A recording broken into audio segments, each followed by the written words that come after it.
Take my hand. Why couldn't you just join me? I took an oath. You ruined everything!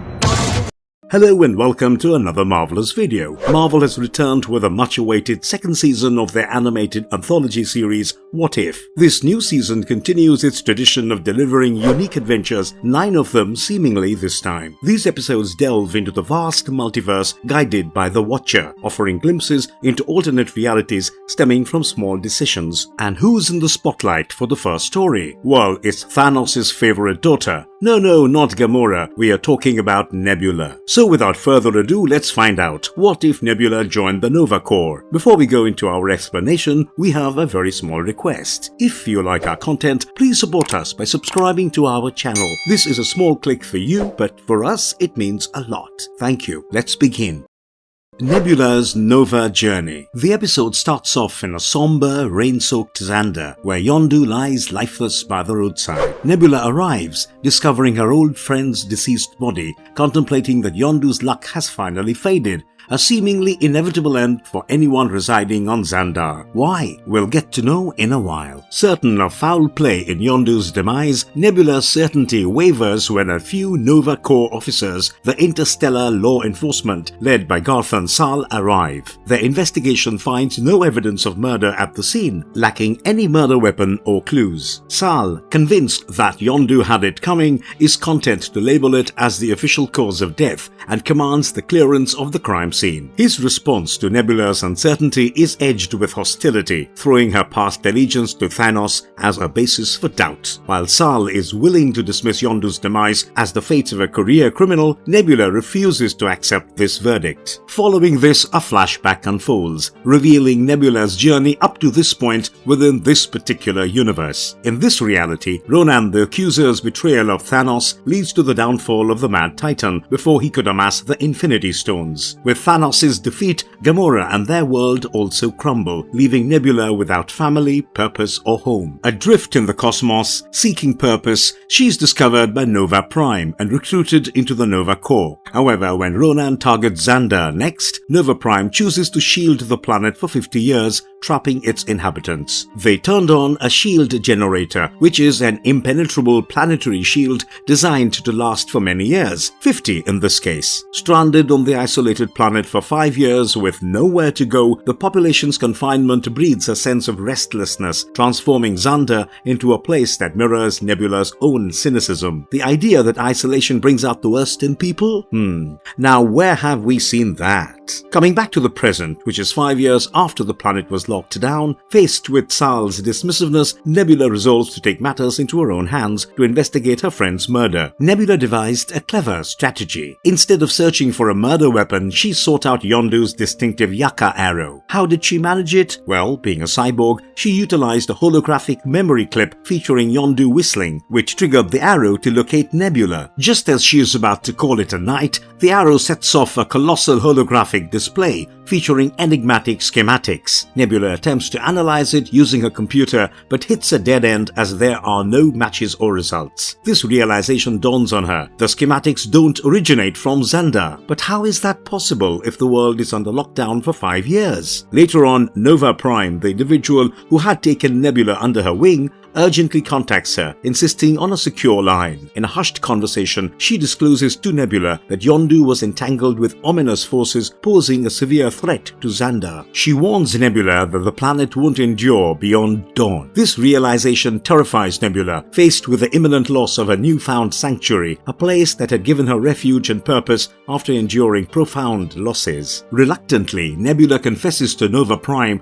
that she discovered something at the crime scene but is unsure of its relevance to the looming danger Nova Prime fears. Nova Prime in turn urges Nebula to trust her instincts, follow the lead she's found, and see where it might lead in unraveling the impending threat. Nebula trusted Nova Prime a lot and almost looked at her as a motherly figure since she was the reason for her second birth. Nebula ventures into an underground casino seeking aid from someone familiar. We see Groot and Drax in the background and meet with Korg, who takes on the bartender role, who guides Nebula to the high-stakes table, where she finds the gruff and abrasive Howard the Duck, the establishment's owner. Despite his rough demeanor, Howard reluctantly agrees to converse converse with Nebula. Nebula presents the schematics to him, but Howard cannot decipher their meaning. Luckily, Korg recognizes the blueprint as an ancient citywide mainframe core. Among its vast data, the crucial piece for Nebula and the reason behind Yondu's sacrifice is the inclusion of Xandar's shield generator source code. Understanding the stakes involved, Nebula deduces that someone aims to access the shield codes and resolves to prevent their exploitation by destroying the core's contents before it's too late. Nebula realizes that to neutralize the threat posed by the mainframe core, she requires someone renowned for bypassing high-level security, someone with a track record of breaching Xandar's systems. With that in mind, she heads to the prison to orchestrate the escape of Yon Rog, a skilled individual known for his history of infiltrating Xandar's security protocols. Amidst the prison break aimed at liberating Yon Rog,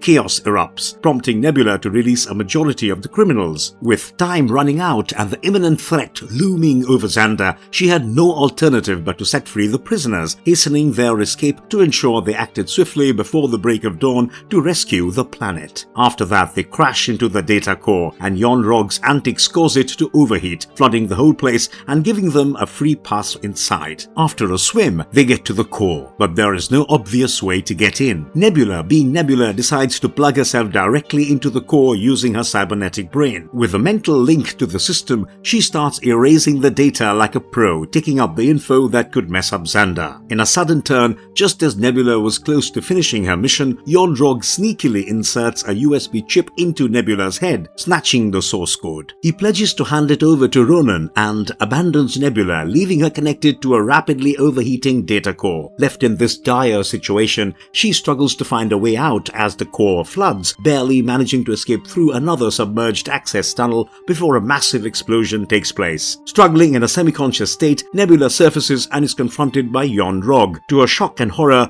Nova Prime stands alongside him. Nebula realizes Nova Prime had intended for the overheated core's blast to eliminate her, a realization that strikes her with a mix of disbelief and betrayal. Nebula realizes Yon and Nova Prime are all involved with Ronan. Nebula confronts Nova Prime in despair and frustration, throwing the Nova Core oath back at her. She is shattered to discover that the person she admired is willing to betray the planet to an invading force, and not any other but the same invading force which stole her life from herself. Nova Prime, however, sees things differently, believing that the planet's isolation caused irreparable damage. She is swayed by Ronan's promise to bring about improvements if they surrender, and sweeten the deal with a leadership position. Nova Prime absconds with the data, leaving Nebula at the mercy of the Nova Core. Sal, attempting to dismantle her, resorts to physical force, attempting to beat her into deactivation. Nebula manages to slip away from their grasp, taking a daring leap from a cliff into the water below. Classic bad guy move. Sal assumes Nebula's demise, but she's far from done for. The city erupts into riots against the Nova Core, signaling that news of Nova Prime's betrayal has spread like wildfire among the populace. The widespread unrest demonstrates the public's outrage and disillusionment with the Nova Core, reflecting the gravity of Nova Prime's treacherous actions. Coming back to Nebula. In dire straits, she returns to Howard's casino, finding solace and aid from Korg, Groot, and Howard, who assist in piecing her back together. Reinvigorated and sporting a coat reminiscent of Yondu's attire, she eventually embraces his mohawk fin and arms herself with his trademark arrow as well. With this oddball crew at her side, Nebula enlists their help to thwart the Nova Core's plans of allowing Ronan onto Xandar. The group manages to infiltrate Nova Core headquarters, swiftly neutralizing the guards. They confront Nova Prime, Yon Rog, and Sal. While Nova Prime exudes confidence that the group is too late, Nebula reveals her final trump card.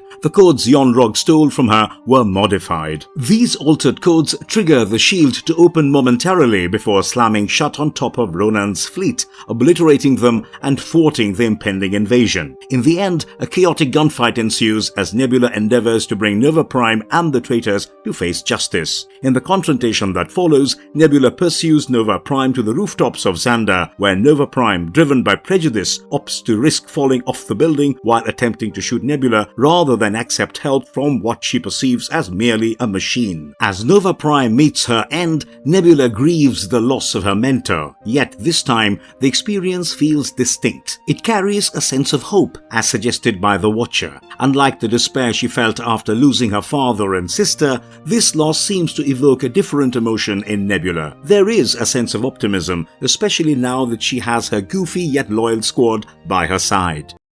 Marvelous verdict. That brings us to the end of this video. This episode was a compelling season opener, setting a solid foundation for what's to come. It really dives into the vibes of classic Hollywood film noir. The gloomy and dark settings, morally ambiguous characters, the underground casino for intel, the betrayals and intense gunfights. It's got that unmistakable essence of the genre all wrapped up in a Marvel twist. The whole atmosphere captures that gritty, shadowy storytelling of classic film noir in a thrilling new way. The possibilities in these what-if stories are endless, and I'm curious to see where the next episode takes us. What was your favorite part of this episode? Let us know in the comments below. And if you liked this video, remember to hit the like button and share this video with everyone you know. I'll see you in the next one.